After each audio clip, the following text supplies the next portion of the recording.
Nerdrotic.com. Greetings, you over 1 million hellions and the 40% who haven't subscribed yet. Recently, this past Comic-Con, Disney Marvel shocked the world by announcing that Robert Downey Jr. was returning to the MCU to play Doctor Doom, and it set the internet ablaze. Robert Downey Jr. is back in the MCU as Doctor Doom. I'm about to pass out. I need water. I need air. Can I say holy shit? You can say anything you want. Holy shit. Wow! What? Whether you like the decision or not, at least for a time, it stopped the conversation of how much Disney Marvel sucked. And honestly, I think people were more surprised that the casting of Doctor Doom didn't go to Pedro Pascal playing a second part or Leslie Jones. To be fair, after an abysmal start after showing the trailers for The Thunderbolts and Captain African America, hey, nobody cares. Nobody cares. Admittedly, this is from lowered expectations, but things turned positive in Hall H after that when they announced the return of the Russo brothers to direct a couple of Avengers films, the aforementioned return of RDJ, and the Fantastic Four footage looking pretty good. Couple that with my friend Chris Gore breaking some news that there had been a purge at Marvel. I do know people who work at Marvel.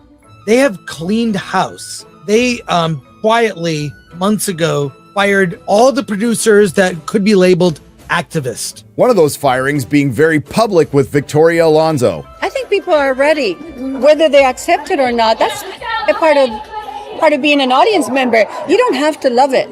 We hope that you love it. Hope is not a strategy. You must be new. Ultimately, this was a course correction, as close as we're going to get to an admission of failure, and a very public one. In Hall H, Kevin Feige never mentioned any phases. He didn't throw up a bracket of 15 films, half of which are going to get canceled, and no mention of any D+ shows. Now, that was saved for later, and we'll get to that. But this has led some to believe that this is a sign of change, and it very well could be. Has the biggest, most successful franchise in the world gone off the reservation? Now, I'm not breaking any news by saying that Hollywood is overdosed on the message. And this isn't a question on whether the audience tastes have changed, which they have. Has Hollywood's taste changed? Can woke Hollywood be unburdened by what has been? That's the question, and yes, it could be applied to so many things going on in the world right now, but as the identitarians say in Hollywood, I'm gonna stay in my lane. Now, everyone witnessed the crime against imagination known as the Acolyte, so we don't need to discuss that, but you may or probably didn't notice the catastrophes of Kurtzman Trek's Star Trek Discovery, or what it's better known as STD, and Disney's Doctor Who. 3 major franchises failing in successive months. STD's series finale aired on May 30th of this year, and no one heard a thing about it. The triumphant return of Russell T Davies to Disney Doctor Who ended on June 22nd, to the worst ratings in the show's 60-year history. And I know you know the answer to this question, but I'll ask it anyway because I'm on YouTube. What do they all have in common? They failed for precisely the same reason, something that I've been saying in many other channels for years, prioritizing the message over story.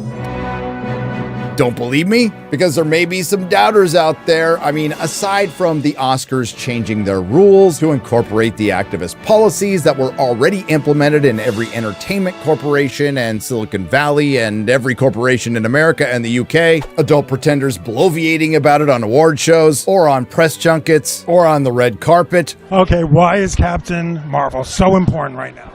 Because women are being represented in their best form and their best light in this. The military and women in the military are being represented. Single mothers are being represented. Young girls who didn't see herself on screen when they were younger. Now young girls these days are getting to see themselves on screen. We have all cultures and backgrounds in this movie. It's just a great celebration of the life we've seen with women. Whoa, I didn't ask for your life story. I think at the very least, it's very difficult, if not impossible, to question that Hollywood in recent years has turned entertainment into a platform. The goal is not really to promote Star Trek, but to promote these organizations and to use our platform to be able to bring greater awareness to these very, very important messages and places. Oh, we got him. But let's go to something more recent. After failing in tandem in their infinite wisdom, Alex Kurtzman and Russell T Davies decided to get together to do a panel which should have been called The Destroyer of Franchises, and said this. I think Doctor Who's fine.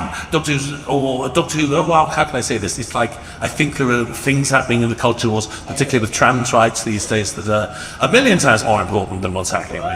You're fighting some of those battles on the show just by the representation. Thanks. And it doesn't end there. Recently, Bruce Timm returned with the Jar Jar Abrams produced Batman the Intersectional series, which gave us two diverse lesbians sitting down for a meal they probably should have skipped. Still could be worse. And a rotund female penguin named Oswalda Cobblepot. And we knew this was going to happen because Bruce Timm told us. The way we deal with the characters is going to be quite a bit more modern in terms of inclusivity, representation, things like that. And another one bites the dust. And it shouldn't surprise anyone, although it probably will, Disney stock is down despite having $2 billion films at the box office. Granted, this is for a myriad of reasons, but it doesn't help that they own things like Lucasfilm and distribute and fund things like Doctor Who. Paramount, which owns Star Trek, just wrote down billions of dollars, and Warner Brothers, which thought so little of Batman the Intersectional series they were glad to off it on Amazon, just wrote down billions of dollars. And in the aforementioned, you had two heroes returning to their franchises, Russell T. Davies and Bruce Timm, and they both ended in disaster, all over a slavish adherence to the message. And now the infighting has begun, not over changing it, over who controls it. This brings us to The Hollywood Reporter, who I naively thought already produced the worst article I would read this year.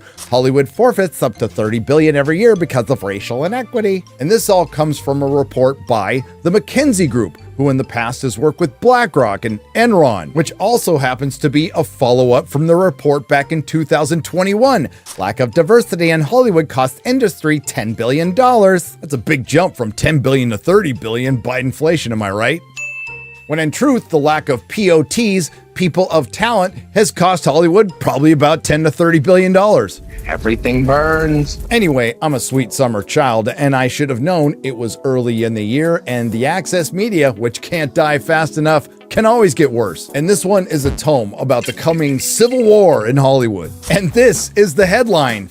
These Trump-loving techies, Hollywood takes on Silicon Valley in an epic presidential brawl. Now, before we get into this article, I want you to take a look at this picture, which The Hollywood Reporter says was illustrated by somebody named Justin Metz.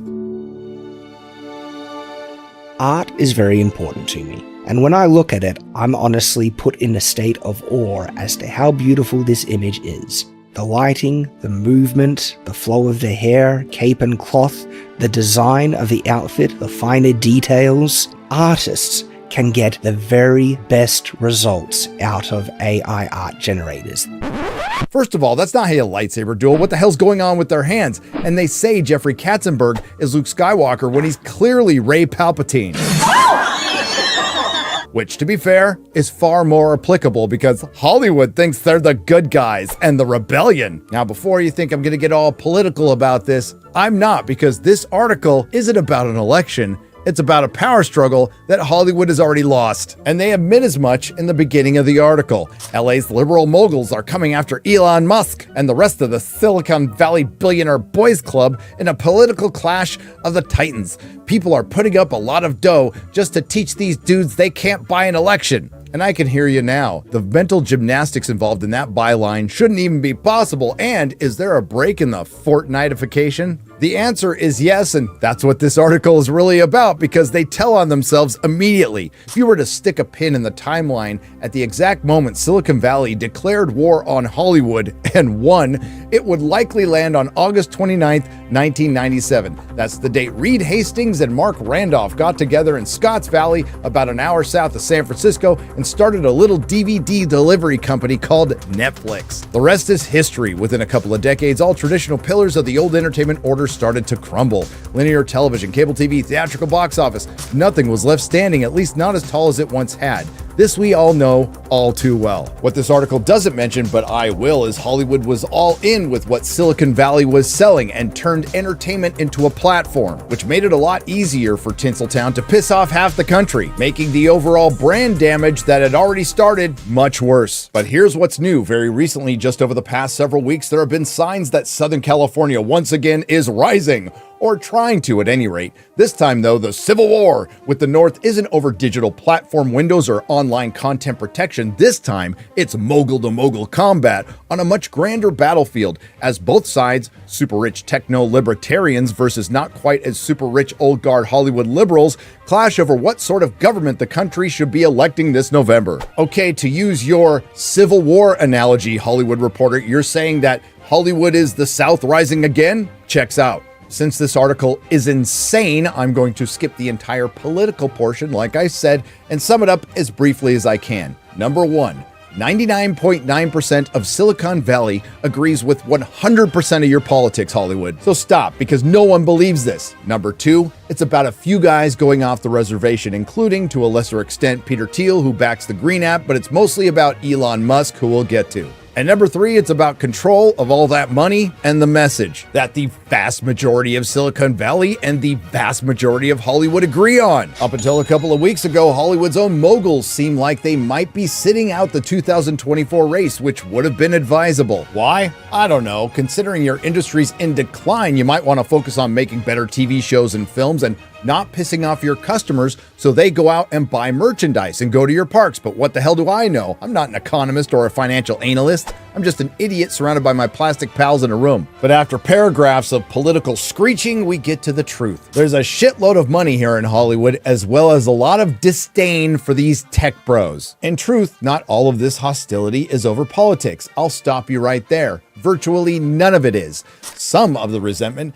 has much more to do with ego as ideology. After all, these Silicon Valley tech bros have been running roughshod over Hollywood for years, barging into town with their newfangled subscription services, busting up traditional broadcast and big screen business models, imposing strange corporate cultures on an industry with its own cherished ideas about workplace etiquette. Was Harvey Weinstein's couch a cherished workplace? I really love my job and I'm very happy. Yeah.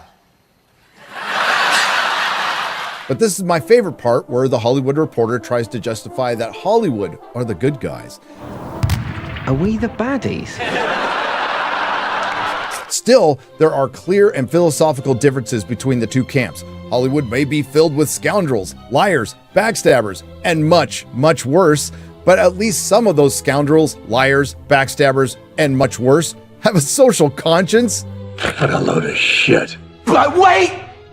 There's more! Then the Hollywood Reporter accuses Silicon Valley of creating a new religion of techno-transhumanism, an argument I'm not entirely against. It's just rich coming from Hollywood. Their idea is to develop advanced technologies to radically re-engineer themselves so that there's no death. Immortality is a key part of this belief system. Again, the town with women and men with their faces filled with plastic and poison to look younger are calling this out. In that way, it's very much like a religion. Yes, it is. I totally agree. That's why some people are calling it the Scientology of Silicon Valley, and we all know that Hollywood Scientology doesn't want any competitors. Others in San Francisco are calling it the Nerdrotic. This brings us to former Hollywood darling, now boogeyman, does that sound familiar? Elon Musk. Up until recently, Silicon Valley shared many of LA's values. You mean up until a minute ago? Although it's always leaned more towards laissez-faire libertarianism when it comes to taxes and regulations. No, both industries support both of those things, just not against them. And yes, taxation is theft. It, being Silicon Valley, largely agreed with Hollywood on such cultural issues. And I would like to thank the Hollywood Reporter for finally bringing up the one thing that undermines your entire article. But something has clearly shifted in the political winds up north, and it's not just Musk's tweet storm decrying wokeism. Yes, it is. Tell me, why is one rich guy, okay, the richest guy on earth, buying one platform filled with a bunch of adult pretenders threatening to quit it every day such a threat? We'll get to that in just a moment. But first, the Hollywood Reporter article featured a picture of my favorite producer, the destroyer of franchises, Jar Jar Abrams, who's not only the chief repurposer and hack, he's also an activist. Who can forget during the Summer of Love when Bad Reboot said this? Enough white comfort.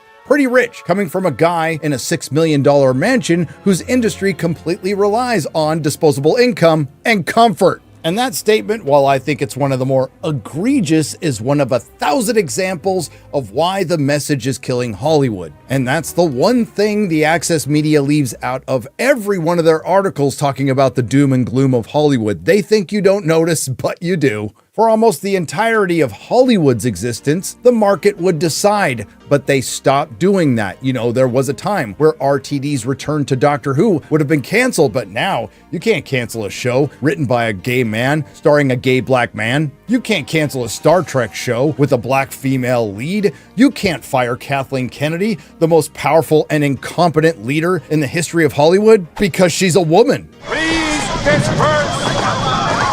Nothing to see here. And as Hollywood continues its downward spiral into its existential crisis, which isn't helped by their biggest legacy studio, Disney, within a year of repurposed TV shows, films, sequels, and prequels, announcing more repurposed TV shows, sequels, and prequels. It appears one of their subsidiaries may have gotten the memo. Disney Marvel, who reportedly purged all of their useless, inexperienced activist employees, and the success of Deadpool and Wolverine, which is essentially just giving the audience what they want, the question has to be asked. Has the brain trust at Disney Marvel decided to listen to the market and focus on what made their IP worth billions in the first place? The built-in fans, and if they do, will others follow? Time will tell. So while Hollywood fights its civil war with Silicon Valley over control of the message, which in truth was an invasion that they already lost, when the real war has been with the audience. Now, change for Silicon Valley and Tinseltown is highly improbable, but possible and very difficult. This brings us back to Hollywood's new favorite boogeyman. When Elon Musk bought Twitter and then purged most of the useless activist staff while simultaneously exposing all the infiltration and activism happening in every facet of the corporations in charge of our entertainment and, more importantly, information. If you're not trying to run some sort of glorified activist organization and you're not care that much about censorship, then you can really let go of a lot of people, it turns out.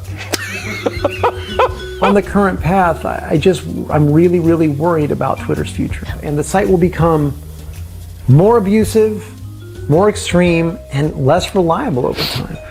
What the hell is even that? To state the obvious, by buying Twitter, Elon Musk broke the narrative and disrupted the message. And that has sent shockwaves through Washington, New York, Silicon Valley, and Hollywood. And that's a good thing. I would like nothing more than to get back to normal and for all of us to be unburdened by the woke Hollywood that has been, and we can just get back to Hollywood. In the meantime, the legacy media complex will continue to clown and attack people like Elon Musk and the new media. In other words, the dinosaurs are mocking the meteor. Go fuck yourself. If you like what you heard, please like, share, and subscribe. If you didn't like what you heard, I thank you for listening this long. I will see you in the next video. Nerdrotic.com. Please subscribe.